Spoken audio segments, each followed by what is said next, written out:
আপনার গাড়ি বাড়ি সব আছে, টাকা পয়সা রোজগার করলেন, কিন্তু আপনি জানেন নাকি কিয়ামতের ময়দানে সবচেয়ে গরিব মানুষকে?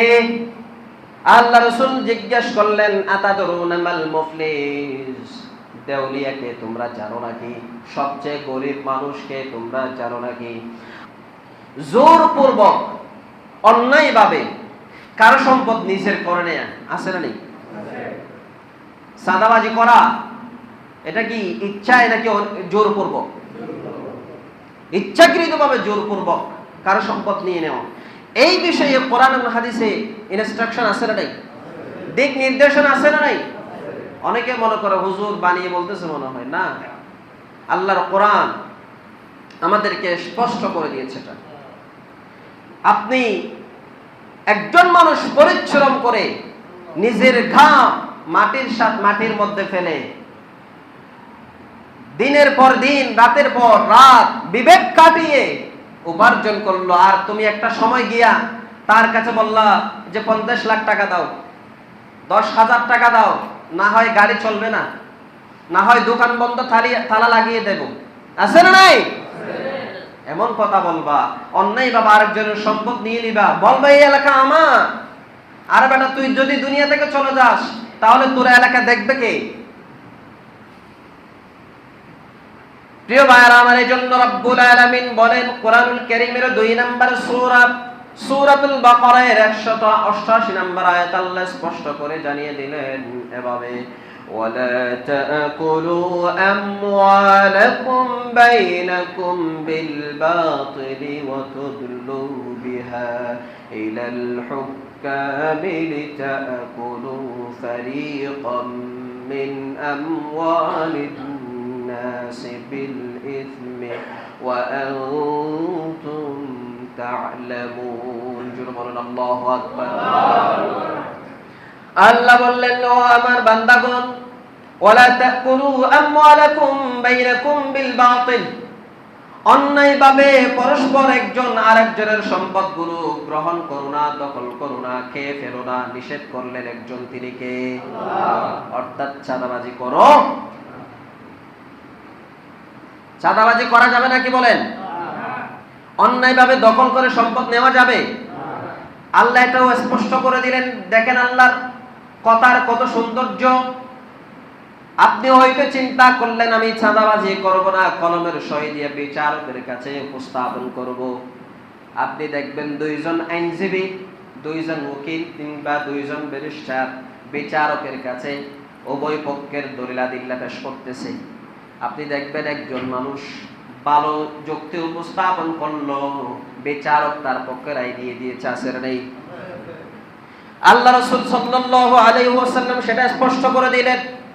যুক্তি উপস্থাপন করে অন্যায়ভাবে সম্পদ যারা দখল করে, সেই বিচারের মধ্যে যদি আমার পক্ষ থেকে কেউ যদি রায় পেয়ে যাও, তুমি তো জানো সেই সম্পদগুলো তোমার নয়, সেই জমিন তোমার নয়, সেই দোকান তোমার নয়, কিন্তু আমার কাছে দলিল উপস্থাপন করলা, যুক্তি পেশ করলা, অমুক ব্যক্তির চেয়ে অমুক ব্যারিস্টারের চেয়ে তোমার যুক্তি আমার কাছে পছন্দনীয় মনে হয়েছে, কিন্তু তুমি তো জানো সেই জমিনের মালিক তুমি নয়। এরপরও যদি আমি বিচার করে তোমাকে যদি এই জমিনের মালিক বানিয়ে দেই, এই দোকানের মালিক বানিয়ে দেই, এই সম্পদের মালিক বানিয়ে দেই, তাহলে তুমি সেটা গ্রহণ করবে না। সেটা কি করবে না? ফালা ইয়াখুযু, সেটা তুমি নিবে না। কেন নিবে না? আল্লাহ রাসূল স্পষ্ট করলেন, ফা ইন্নামা আqta'u লাহু কিতআতাম মিনান নার। আমি তো জানি না, তুমি আমার কাছে দলিল পেশ করলা, বিচার দিলাম, আমি বিচার করলাম, যুক্তি পেশ করলাম, আমার মনে হয়েছে তোমারটাই সঠিক, কিন্তু তুমি তো ঠিক ছিলে, এই জমিন তোমার নয়, তুমি ঠিক ছিলে। তাহলে মনে রেখো, আমার বক্তব্য স্পষ্ট করে তোমার জন্য বললাম, যে এই জমিন তুমি টুকরা হিসেবে নিয়ে নিলা, যে জমিনের মালিক হয়ে গেলা, তাহলে তুমি জেনে রাখবা আক্তাউহু কিতআতাম মিনান নার, এটা আগুনের একটি টুকরা আমি তোমার জন্য বরাদ্দ করলাম। নাউজুবিল্লাহ বলে।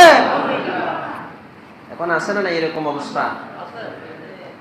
2-3 হাড়ি সম্পদ বাবা রেখে গেছে, ভাই বোন আছে 5 জন 7 জন, বোনেরা সম্পদ চায়, ভাই বড়টা যেটা আছে সেটা বাবা মারা যাওয়ার সময় দলিল যেটা ছিল তার কাছে দিয়ে গেছে, এখন সব দলিল একত্র করে নিজের নামে করে নিয়েছে। তারপর বোনেরা বিচার দিয়েছে, অন্যান্য ভাইয়ের বিচার দিয়েছে, এখন তার পক্ষে টাকা আছে, দলিল আছে, আর মোটা অঙ্কের টাকা দিয়ে কিনে নেওয়া জজ ব্যারিস্টার আছে না নেই? দলিল উপস্থাপন করলো, বড় ভাইয়ের পক্ষে দলিল পেশ হয়ে গেল। এখন এই ধরনের পরিবেশ তৈরি হলো, তারা সম্পদ থেকে বঞ্চিত হলো, আর নিজেই একা ওই সমস্ত সম্পদ ভোগ করতেছে, আছে না নেই? এই ধরনের সম্পদ যারা ভোগ করবে, রাসূল বললেন জজের কাছে উপস্থাপন দলিল আদিল্লা, তোমার জবান ভালো, মেধা ভালো, তুমি উপস্থাপন করলা, আমি তোমার পক্ষে রায় দিয়ে দিলাম, তাহলে মনে রাখবা তোমার সম্পদ যেহেতু এটা নয়, তুমি ঠিক ছিলে, জানার পরে এই সম্পদ দখল করলা, তাহলে তুমি মনে রাখবা কিতাতাম মিনান নার, আমি রাসূল বললাম তুমি তোমার পক্ষে এটা একটা আগুনের টুকরাই গ্রহণ করেছো, ঠিক কি না? যারা এই সম্পদ গ্রহণ করছে অন্যায়ভাবে, দখলবাজি করছে, চাঁদাবাজি করছে, তাদের এই হাদিস জেনে আমল করার দরকার আছে না নেই? এটাও আল্লাহ স্পষ্ট করে দিলেন এভাবে, ওয়াতুদলু বিহা ইলাল হুকামি লিতাকুলু ফারীকাম মিন আমওয়ালিন নাসি বিল ইসমি ওয়া আনতুম তা'লামুন। জোরে বলুন আল্লাহু আকবার। ওয়াতুদলু বিহা ইলাল হুকাম, বিচারকদের কাছে প্রকাশ করলা, পেশ করলা, দালিল আদিল্লা দিলা, বিচারক তোমার পক্ষে রায় দিয়ে দিয়েছে, তাহলে অন্যায়ভাবে এই সম্পদ গ্রহণ করা যাবে?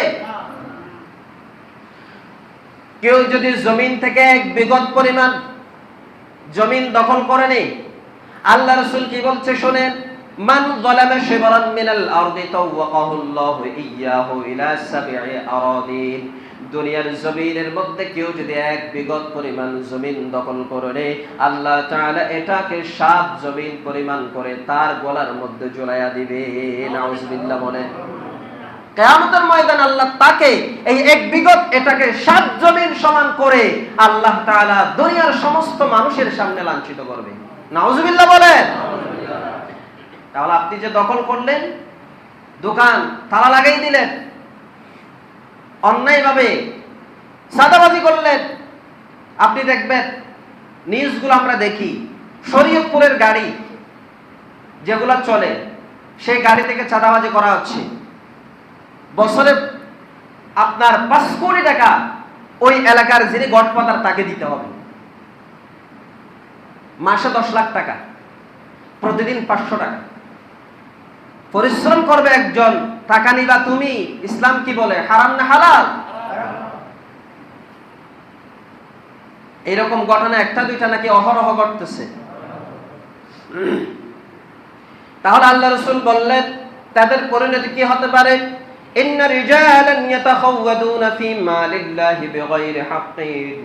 যে ব্যক্তি আল্লাহর সম্পদ, সরকারি সম্পদ, গরিবের সম্পদ, মানুষের সম্পদ জুলুম করে, গ্রহণ করে, কেড়ে নেই, আল্লাহ রাসূল বললেন ফালাহুমুন নারু ইয়াউমাল কিয়ামাতি, কিয়ামতের দিন তাদের স্থান হলো জাহান্নাম। নাউজুবিল্লাহ বলেন। তাদের স্থান কোথায়? এজন্য আল্লাহ রাসূল বললেন মান আদ্দাল আমানাতা মান ইতামানাক ওয়ালা তাখুন মান খানাক। যার আমানত তোমার কাছে আছে, তুমি তোমার শ্বাস, টাকা, নিঃশ্বাস শেষ হয়ে যাওয়ার আগেই তার কাছে ফিরিয়ে দাও।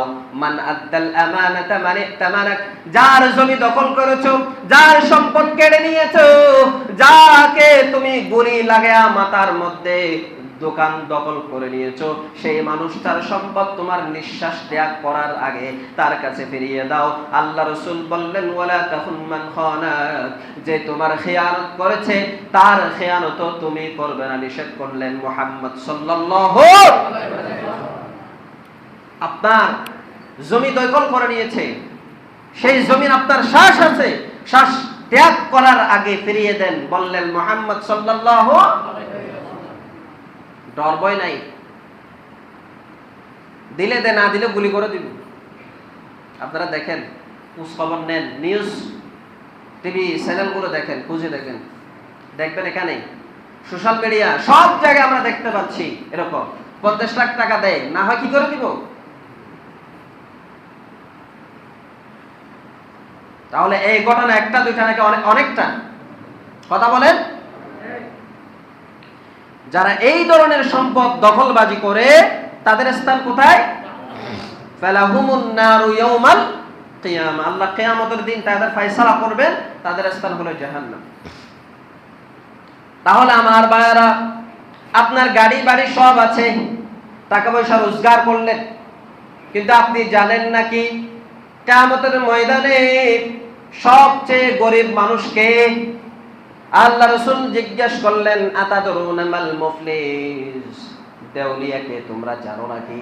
সবচেয়ে গরিব মানুষকে তোমরা জানো নাকি? আল্লাহ রাসূলের সাহাবায়ে কেরামগণ বললেন, মান লা দিরহামা ওয়ালা তাআম মাতা। আল্লাহ রাসূলের সাহাবায়ে কেরামগণ বললেন, যার দুনিয়ায় ভোগ করার কোনো কিছুই নাই, টাকা পয়সা নাই, যার ধন দৌলত নাই, সেই তো গরিব। আল্লাহ রাসূল বললেন, ইন্নাল মুফলিসা মিন উম্মতি ইয়াউমাল কিয়ামাতি ইয়াতি ইয়াউমাল কিয়ামাতি বিসলাতিন ওয়া সিয়ামিন ওয়া যাকাতিন। আল্লাহ রাসূল বললেন, কিয়ামতের ময়দানে সবচেয়ে গরিব মানুষ হবে আমার উম্মতের সেই ব্যক্তি যে নামাজ নিয়ে এসেছে, যে রোজা নিয়ে এসেছে, যে আপনার যাকাত দান করার পরে অনেকগুলো সওয়াবের ঘাটতি নিয়ে এসেছে। এরপরে ওয়ায়াতি কাদা শাতামা হাদা ওয়া কাযাবা হাদা ওয়া আকালা মালা হাদা ওয়া সাফাকা দামা হাদা ওয়া দারাবা হাদা। সেই ব্যক্তি দুনিয়ায় থাকতে তার দাপটের কারণে সমাজের মানুষ ঘুমাইতে পারে না, আছে না নেই? কথা বলেন। তার দাপটের কারণে মানুষ চলতে পারে নাই, কোথাও বসে নাস্তা করতে পারে নাই, নিজের ঘর ছেড়ে বিদেশে পাড়ি জমাতে হয়েছে, এরকম আছে না নেই? কিন্তু তার নামাজের কোনো ঘাটতি নেই, রোজারও কোনো ঘাটতি নেই, হজেরও কোনো ঘাটতি নেই, সওয়াবের কোনো ঘাটতি নেই, সব সওয়াব নিয়ে সে যাবে। কিন্তু সে কিছু অপরাধ করলো, একজন মানুষকে গালি দিয়েছে, আরেকজন মানুষকে গুলি করে হত্যা করেছে, আরেকজন মানুষকে সে আপনার তাপ্পড় দিয়েছে, মেরেছে, প্রহার করেছে। এই ধরনের ছোটখাটো কিছু অপরাধ নিয়ে সে যখন কিয়ামতের ময়দানে উপস্থিত হয়ে যাবে, ফায়ুতা হাদা মিন হাসানাতিহি, আল্লাহ রাসূল বললেন তার যত কল্যাণ ছিল, নামাজের সওয়াব, যাকাতের সওয়াব, রোজার সওয়াব, সাদাকার সওয়াব, সব সওয়াবগুলো যে মানুষগুলোকে সে অন্যায় করে জুলুম করেছে তাদেরকে দিয়ে দেওয়া হবে। তাহলে গরিবকে একটু ভালো করে খেয়াল করেন, তার সমুদয় সম্পদগুলো যারা তার পক্ষ থেকে জুলুমের শিকার হয়েছে তাদেরকে দিয়ে দেওয়া হবে। অথচ সে যাওয়ার সময়, মৃত্যু বরণ করার সময় তার কোনো সওয়াবের অভাব ছিল না, কিন্তু সে যখন কাঠগড়ায় দাঁড়িয়ে গেল, আল্লাহর আদালতের বিচার কায়েম হয়ে গেল, তার সম্পদগুলো এক এক করে যাদের উপর জুলুম করেছে তাদেরকে দিয়ে দেওয়া হচ্ছে। ফায়ুতা হাদা মিন হাসানাতিহি, আল্লাহ রাব্বুল আলামিন তার আমলনামাগুলো থেকে নিয়ে তাদেরকে দিয়ে দিবে। এভাবেই দিতে দিতে তার যত নামাজের সওয়াব, তার যত যাকাতের সওয়াব, তার যত হজের সওয়াব, ভালো আমলের সওয়াব সবগুলো শেষ হয়ে যাবে। এরপরও দেখা যাবে কিছু পাওনাদার রয়ে যাবে। তখন আল্লাহ রাব্বুল আলামিন দেখবেন যে সমস্ত পাওনাদার থাকবে তাদের কোনো গুনাহ আছে কিনা। আল্লাহ তাআলা বললেন, আল্লাহর হাবিব বললেন, উখিযা মিন খাতায়াহুম ফাতুরিহাত আলাইহি সুম্মা তুরিহা ফিন্নার। আল্লাহ রাসূল বললেন তাদের গুনাহগুলো নিয়ে যেই ব্যক্তি সওয়াবের ঘাটতি নিয়ে কিয়ামতে গিয়েছে তাদের সমস্ত গুনাহগুলো নিয়ে তার উপরে দিয়ে দেওয়া হবে। সর্বশেষ সুম্মা তুরিহা ফিন্নার, তাকে গরিব বানিয়ে জাহান্নামে নিক্ষেপ করা হবে। নাউজুবিল্লাহ বলে। আপনার সব থাকবে, হাজি গাজি সব হয়েছেন, টাকা পয়সা ধন দৌলত সব আছে, কিন্তু আপনি ছোট ছোট কিছু অপরাধ করলেন, মানুষের উপরে জুলুম করলেন, সাদাবাজি করলেন, দখলদারিত্ব করলেন, টাকা পয়সা লুটপাট করলেন। সরকারি আমলারা আমরা দেখতে পাচ্ছি সচিবালয়ে বসে একে একে এক একজন 400 কোটি 500 কোটি 200 কোটি হাতিয়ে নিচ্ছে, আছে না ভাই? তাহলে এই যে হাতিয়ে নিচ্ছে, অপরাধ করতেছো, সওয়াব থাকলেও সব সওয়াব যিনি পাওনাদার তাদের কাছে দিয়ে দেওয়ার পরে দেখা যাবে তোমার কোনো সওয়াব নাই। এরপরে তাদের যেই গুনাহগুলো ছিল সেই গুনাহগুলো তোমার কাঁধের উপরে যাবে, দিয়ে দেওয়া হবে, এরপর তোমাকে নিক্ষেপ করা হবে জাহান্নামে। তাহলে সবচেয়ে ধনীকে, সবচেয়ে গরিবকে বুঝতে পারছেন? তার চেয়ে অসহায় মানুষকে কিয়ামতের ময়দানে আর কেউ থাকবে যার কোনো সওয়াব নাই, যে সবের ঘাটতি নিয়ে আসলো অথচ সেই ফকির হয়ে গেল। তাহলে এত সম্পদ দিয়ে কি করবেন? সওয়াবের কাজ দিয়ে কি করবেন যদি অন্যায় করেন? প্রিয় ভাইয়েরা আমার, এজন্য ভালো করে খেয়াল রাখতে হবে, পবিত্র অপবিত্র এক হতে পারে।